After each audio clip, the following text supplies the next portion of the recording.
नमस्कार मित्रों, आज हम कृष्ण कथा का भाग 5 प्रारंभ करने जा रहे हैं। एक दिन कृष्ण और अर्जुन कुछ साथियों के साथ यमुना में किल्लोलें कर रहे थे कि एक तेजस्वी ब्राह्मण वहां आए और उन्होंने कहा, मैं अग्नि की पूजा करता हूं, भूमि साफ करके अन्न उगाता हूं, पर इंद्र जल वर्षा कर वहां फिर से वन खड़ा कर देते हैं। यहाँ अनेक आदिवासी नाग जनजातियां रहती हैं जो हर समय हम पर लूट मार करती रहती हैं। मेरी प्रार्थना है कि आप हमारे साथ मिलकर इस भयानक जंगल को जला दें और इन असभ्य नाग जनजातियों को नष्ट करके हमें सुरक्षित करें। कृष्ण और अर्जुन खांडव वन में पहुंचे और भीषण बाण वर्षा करके उन्होंने खांडव वन को जलाना शुरू कर दिया। ब्राह्मण और उनके साथी उनके साथ में ही रहे। वन में भीषण आग लगने पर अनेक नाग जातियां निकलकर भागने लगीं। इनमें गोकुल का कालिया नाग और उसके साथी भी मार डाले गए। उनमें सबसे शक्तिशाली तक्षक वंश का राजा कुरुक्षेत्र गया हुआ था। उसके साथी जो जान बचाकर भागे और तक्षक से जा मिले। बहुत आगे चलकर तक्षक वंश ने परीक्षित की हत्या की और उसके बेटे जन्मेजय ने उत्तर में तक्षक वंश को समूल नष्ट कर डाला था। इससे संबंधित वीडियो हम पहले बना चुके हैं, उसका लिंक मैं डिस्क्रिप्शन में दे रहा हूं। खांडव वन के उत्तर में मय दानव का नगर मैराष्ट्र, जो वर्तमान में मेरठ के नाम से जाना जाता है, वह बहुत पुराना असुर वंश था।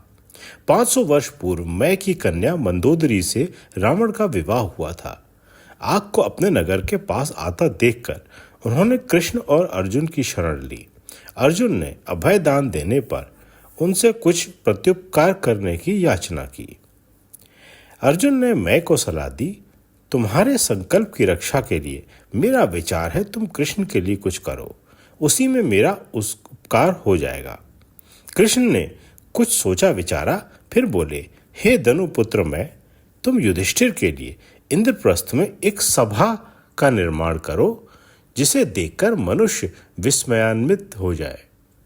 14 मास के अधिक परिश्रम के बाद मैंने अपने साथी दानवों के साथ मिलकर विमानाकृति सभा बनाई जो बहुत चमकती थी। वह मणि में कही गई, अर्थात भांति भांति के चमकदार पत्थरों से बनी थी। मित्रों, महाभारत युद्ध में और उसके आसपास जो भी कुछ कृष्ण ने किया वे सभी जानते हैं। अब हम आगे चलते हैं और जो हिस्सा हमको अभी नहीं मालूम है वो हम आपको इस कहानी में सुनाएंगे।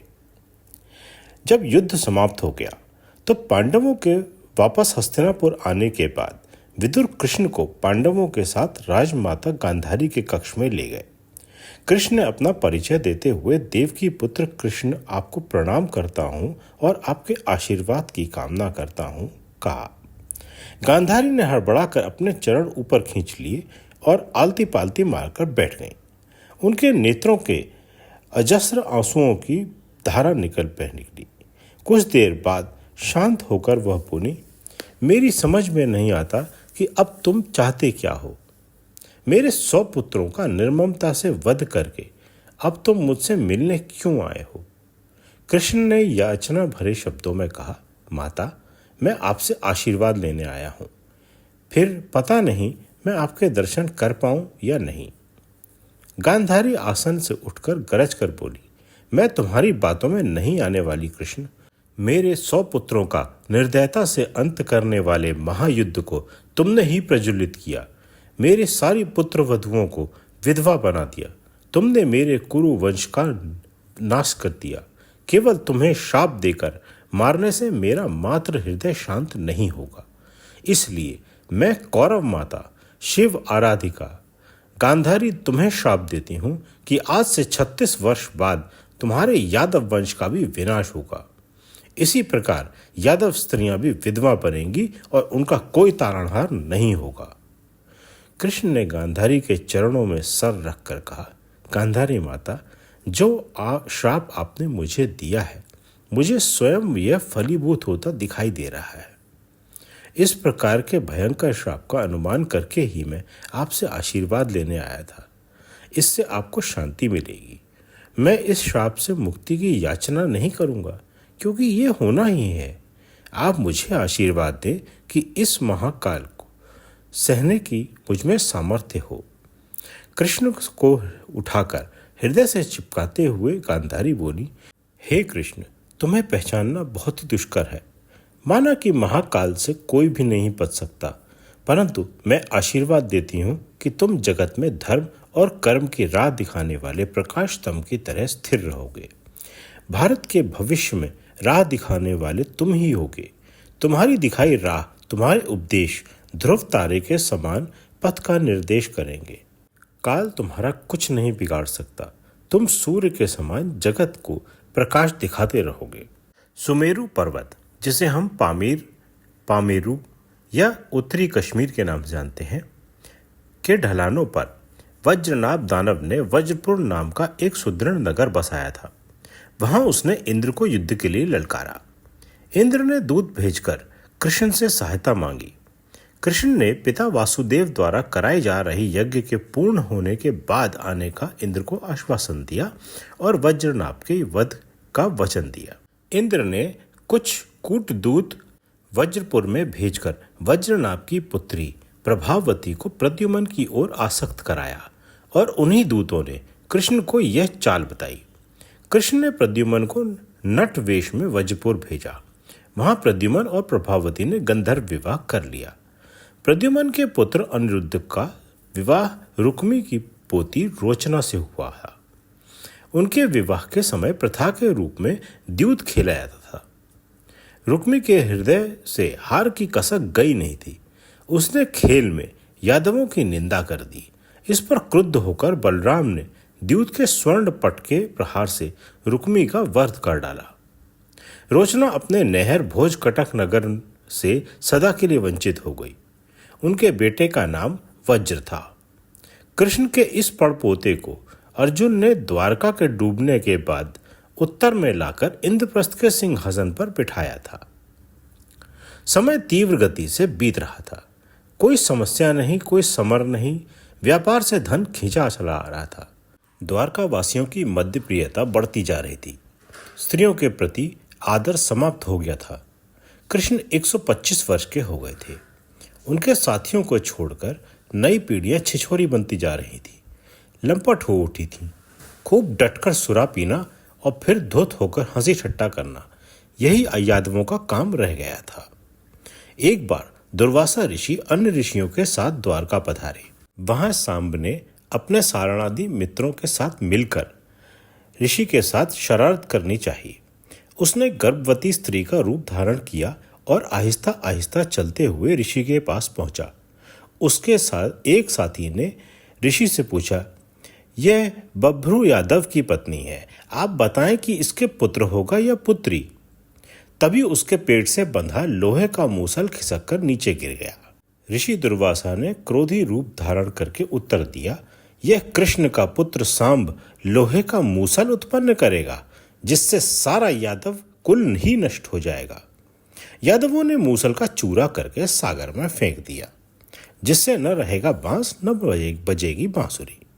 परंतु वह बारीक चूरा पूर्वी वायु में बहता प्रभास क्षेत्र में जा लगा और वहां उथले पानी में उगे एक घास से चिपक गया। कुछ दिनों बाद यादव कुल उत्सव मनाने प्रभास क्षेत्र जा पहुंचा। वहां यादव कुल के कुछ सदस्यों ने एक सुरा पी ली और होश हवास खो बैठे। वे इतनी पी गए कि एक दूसरे को पहचान भी न सके। सात्यकी ने अंधकवंशी कृतवर्मा का उपहास कर दिया। उसने सात्यकी पर व्यंग कस दिया। अंधकवंशी सात्यकी पर चढ़ दौड़े। प्रद्युम्न उसे बचाने के लिए आए। उन्होंने लोहे के चूरे से लिपटी ऐरक घास को तोड़कर एक दूसरे को मारना शुरू कर दिया। मौसल युद्ध शुरू हो गया। सांब, चारुदेशन, अनिरुद्ध, प्रद्युम्न सब मारे गए। अपने पुत्र व संबंधियों की मृत्यु देखकर कृष्ण क्रोधित हो उठे। उन्होंने बाकी बचे यादवों का संहार कर डाला। केवल दारुक और बब्र बचे। दारुक ने कृष्ण से आकर पूछा, हम दोनों को छोड़कर सारे यादव वीर मारे गए हैं, बलदाऊ नहीं दिखाई दे रहे हैं। कृष्ण शांत होकर दोनों को साथ लेकर बड़ के भैया को खोजने चल दिए। कुछ दूर पर सागर तट पर एक वृक्ष के नीचे बलराम समाधि अवस्था में बैठे थे और उनके प्राण आकाश में विलीन हो चुके थे। कृष्ण की अंतरात्मा कह रही थी कि उनका अंत समय आ गया है। वे अश्वत्थ पेड़ के नीचे दाहिनी जांघ पर बायां पैर रखकर चिंतावस्था में अधलेटे हो गए। अंधेरा घिरता चला जा रहा था। उनके तलुओं में कमल का गोल निशान था। जरा नाम के व्याध ने उसे मृग की आंख सोचकर तीर मारा। आखेट लेने वह पास आया तो कृष्ण को देखकर दुखी होकर उनके पैरों में लौट गया और क्षमा याचना करने लगा। कृष्ण ने उसे सांत्वना देते हुए कहा, काल चक्र पूरा हो गया है, जरा तुम तो एक निमित्त मात्र हो। मृत्यु के समय कृष्ण की आयु 125 वर्ष से कुछ अधिक थी। अर्जुन उनसे 3 मास छोटे थे। कृष्ण का समय समीप आ गया है, यह पता चलते ही उनका अभिन्न सखा उद्धव भी वहां आ पहुंचा। उसने अपने को भी साथ ले चलने की प्रार्थना की। कृष्ण ने उसे आध्यात्म का बोध किया। यह महाभारत में अवधूत गीता या उद्धव गीता नाम से विख्यात है। कृष्ण निर्वाण के कुछ दिन बाद प्रलय आई। उनकी प्यारी द्वारका सागर की गोद में समा गई। यह प्रलय 3102 ईसा पूर्व की महाप्रलय के समान तो नहीं थी, फिर भी काफी दूर दूर तक इसका प्रभाव पड़ा। रावण की लंका डूब गई। शेष बचे लंक द्वीप और मालद्वीप के छोटे छोटे टापू। मित्रों, वैसे तो कृष्ण के बारे में बोलते जाओ, कहानी कभी खत्म ही नहीं हो सकती, किंतु वह हिस्सा जो आपको नहीं पता था वह भी अब यहाँ आकर समाप्त हो जाता है। कृष्ण का सबसे गूढ़ ज्ञान भगवत गीता है। हम कोशिश करेंगे कि शीघ्र ही एक नई श्रृंखला लेकर आएं जिसमें आपको भगवत गीता सुनाई जाए बिना किसी लाग लपेट के और सरल भाव से।